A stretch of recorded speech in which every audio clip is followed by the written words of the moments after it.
Everybody, welcome back to my channel. I am Adorkable Rachel, and it's time once again for another episode of Rachel Reviews, so let's just hop into it. Keep in mind, going into this, that my voice might be a little cracky. Not exactly sure why, I don't feel sick or anything, but you can kind of hear it, just might be a little cracky. Whatever, let's get into the disaster artist. Now, if you know me, or if you've been watching my social media over the last couple weeks, then you know that I have been waiting for 3 years for this film with so much anticipation. And this past week, I finally saw it! Myself and a bunch of friends went to the ArcLight Hollywood where they had a bunch of outfits on display from the movie. We were also able to bring drinks into the theater, and a lot of people came dressed up like characters from The Room, and fuck yes! And I also saw The Room again last weekend because I could. And Tommy Wiseau was there. He was very nice and actually pretty hilarious. And no, he does not smell, for anyone who's wondering. I was not as starstruck as I have been in the past. I've met him like 3 times now, so it's not that much new, but it was really cool to see him on the weekend that The Disaster Artist came out in Los Angeles. I did bring my copy of The Disaster Artist, and he signed my book. See? To Rachel, love, TW, and then there's like a scribble there. I don't know what that's supposed to be. Only problem is, why weren't you at the screening so you could sign my book, Greg Sestero? And before we get into the review, this episode is brought to you by Stardust. Ever seen a movie and you just really want to share your immediate reaction with the world? Well, Stardust is an app that you can download onto your phone, link is in the description down below, and it is the easiest and best way to share your immediate reactions to TVs, movies, and trailers right after you see them. And it's not just new stuff, because there are literally thousands of things that you can choose to react to. And if you download the app via the link in the description below, you can post your own reactions, watch other reactors, and if you tag me in one of your reactions, you might get a chance to appear in my next review. Stay tuned until the end of this episode to see if your reaction to The Disaster Artist made it into the video. Also, fair warning, there may be some spoilers in this review since it's kinda hard to talk about the context of the movie without giving away the ending, so just let you know, you have been warned. The Disaster Artist is of course based on the book of the same name by Greg Sestero, and it chronicles the events of meeting Tommy Wiseau and starring in Tommy's infamous so bad it's good movie, The Room. Basically, it covers from when they first met all the way to the premiere of the film. I personally read the book as soon as it came out, loved the hell out of it, and not long after, Seth Rogen's production company announced that they got the rights to the book, and my hype has been strong since. In the film, Greg Sestero, played by Franco, is a young actor in San Francisco in 1998. And one day he meets the mysterious, one-of-a-kind man named Tommy Wiseau, played by James Franco, in an acting class. How ironic. Also really ironic is that James Franco produced and directed this movie too, since Tommy Wiseau did the same thing, and look where that got him. Greg and Tommy though end up striking an unlikely friendship since they both had big dreams of making it in Hollywood. But after both of them find little or no success, Tommy decides to write and produce his own film to star both him and Greg in the hopes that it'll cement them as Hollywood stars. And again, spoilers, in the end, even though Tommy has the greatest faith in this melodrama movie that he produced and directed, it still turns out horribly. People instead laugh at this movie rather than recognize it as a cinematic masterpiece, which is what Tommy really wanted. And to this day, the film has a large reputation for being one of the worst films ever made. But as a lot of you know, both Greg Sestero and Tommy Wiseau have since embraced the cult following that The Room has developed over the years. So, happy ending, I guess. Now, some of you may have heard that this film is getting a lot of praise from critics and audiences, and also there's already been a couple of rumors going around that this might even get a couple of Oscar nods. Well, I am here to confirm that everyone who's praising this movie is 100% right, because this film was everything that I wanted it to be and more. I was a little skeptical of James Franco doing Tommy Wiseau since the first trailer I saw. I didn't really believe that he was Tommy. He just kind of felt like he was doing a weird impression of Tommy more than anything. But you know what?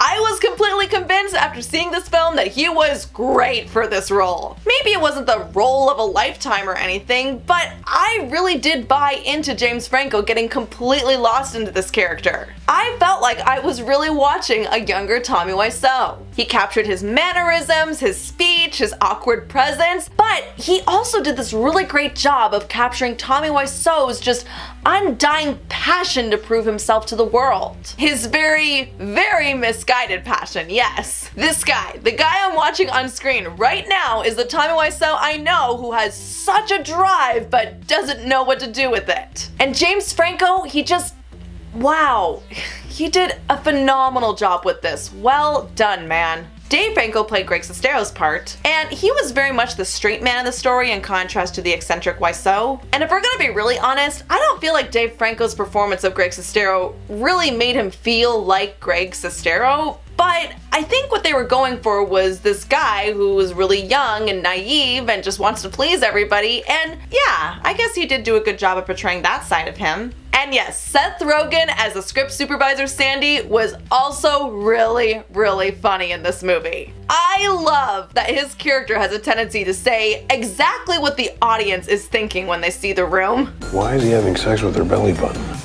He knows where her vagina is, right? Yeah, why are you having sex with her belly button? Why are you laughing in the middle of a serious conversation? Why did you create a whole set for a scene when you could have just shot it on location? You know, having some self-aware commentary in this film is actually really comforting because even on set we're able to see that people thought that this movie was just completely absurd. Now, only because I'm being nitpicky, I'd like to point out that if you have read The Disaster Artist, then you've probably noticed that they did cut out quite a bit in this movie. For example, they don't mention that Greg actually had a pretty moderately successful modeling career for a while. His mother was also French and had a really thick accent, but I don't think that Karen Walker from Will and Grace had that. Also, I think the order of some events might have been changed around a little bit, and also some events might have been a little bit more dramatic in this movie than they were in real life. But to be fair, I think the reason that a lot of stuff was left out was because A, there's only so much you can do in a certain amount of time, and B, it's because a lot of that stuff probably wasn't that important to the narrative. Also, it does make sense to take some creative liberties for the sake of story and to create build-up and tension. And still, with all the little changes in there made, I still think that this film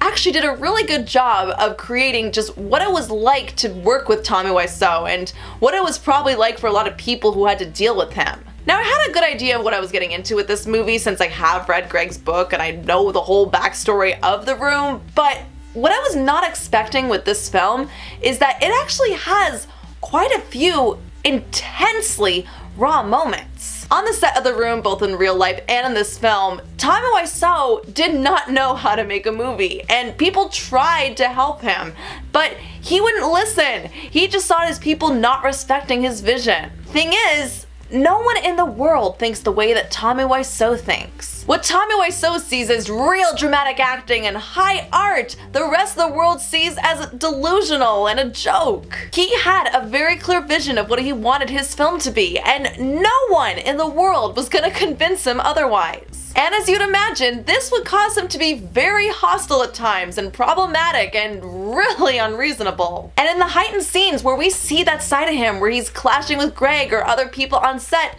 those were the scenes that I really had to hold my breath for, because it's just, especially in the way that the scenes are filmed, it just makes you feel like you're right there in the middle of the arguments. And you can't do anything except just sit there and witness the painful situation at hand. It's really uncomfortable at times. But apparently that's how it was making The Room, so it makes sense that we have to sit there and experience and really feel those moments. And something else people have been saying about this film that's very true is that the reason that this film works so well is because it really does paint this really genuine picture of Tommy Wiseau and his relationship with Greg.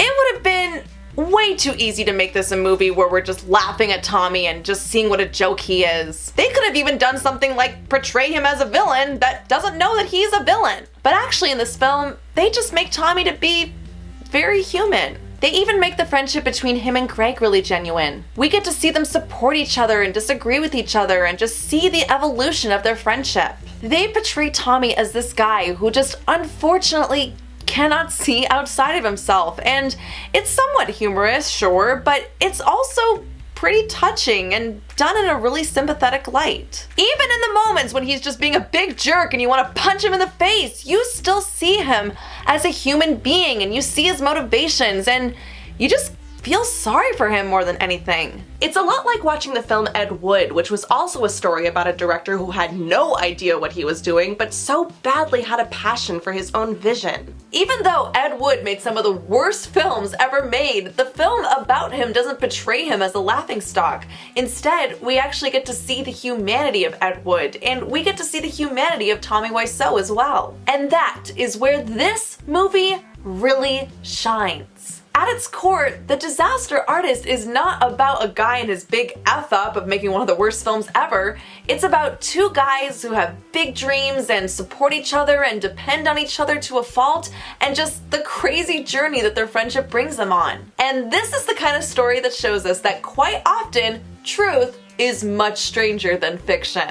By the way, at the end of The Disaster Artist, they actually show some clips from The Room next to some shot-for-shot remakes with the actors from this movie. And it's actually kind of amazing how close they are to each other. And it's not just in the actors and their movements and their line reads, it's also in the perfect color matches and the exact sets right behind them. I swear, besides the actors, the shots are practically identical. My roommate and I were sitting next to each other and our jaws were just dropped in astonishment. We could not believe this, and we were saying like, oh my gosh, it's like the exact same thing. That's amazing. Oh my god, I can't believe they did that. And I think the main reason they had these shots right next to each other is not just because they were able to recreate them and they showed a lot of those shots when they were viewing the movie later, but also because I think they wanted to show the world that yes, this is something that really happened. The Room is a film that actually got made, and this is the true story behind it. I mean, isn't it just so bizarre? Even though the film did take a couple of creative liberties for the sake of making a faithful but also honorable adaptation,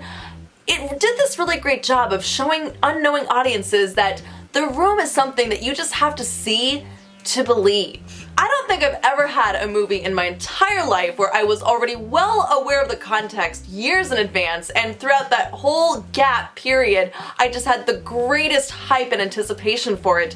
And then when I finally saw the film, it was just so much more than I wanted it to be. You know, I felt like a proud mama walking away from this movie. I am beyond satisfied with how this film came out. That is how much I love it. The Disaster Artist is at times funny, touching, even infuriating, but it just has so much heart to it. And even if you're not familiar with The Room and how it was made, it's still just so fascinating seeing how such a bad film can be made. And in my opinion, I think that it will help a little bit if you see The Room first, but I don't think that it's actually required. And I bet you anything that a lot of people are gonna go see this not knowing anything about The Room, but then they're gonna go watch it, or maybe they'll go to a screening and then yay, more people in the fan community. And I can't say for sure how many people are gonna go into this and then finally discover The Room and then just spread its popularity even more, but if The Room were to become a household name because of this film,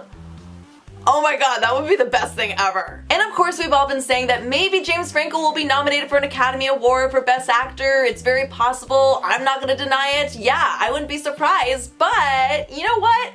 I also wouldn't be surprised if The Disaster Artist also got nominated for Best Picture. I don't know about winning, but nominated, I could totally see that. Yes, it's that good of a movie, but also it's because I know how much the Academy loves films about Hollywood and underdogs, so just saying. I mean, wouldn't that be one of the greatest real-life irony stories ever if a film about one of the worst movies ever made was nominated and won Best Picture? Anyway, I'm rambling, but The Disaster Artist is undoubtedly a phenomenal film and one of the best I've seen this year.